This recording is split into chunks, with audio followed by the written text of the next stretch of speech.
Open the box. Remove each part of the device from the box and place them on the desktop.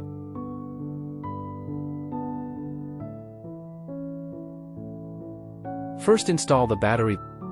There is an anti-detachment button and locking handle at the bottom of the main device.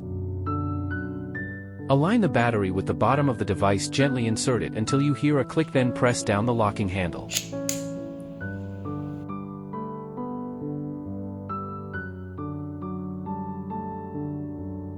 Then install the base stand. Align the mounting holes of the base stand with the hose at the bottom of the battery, then tighten the base stand screws.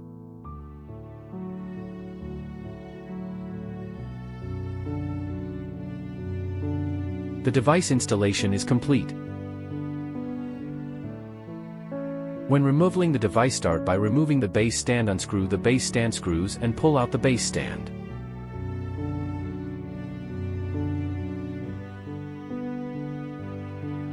To remove the device, flip open the locking handle, press the anti-detachment button and pull the battery up towards you.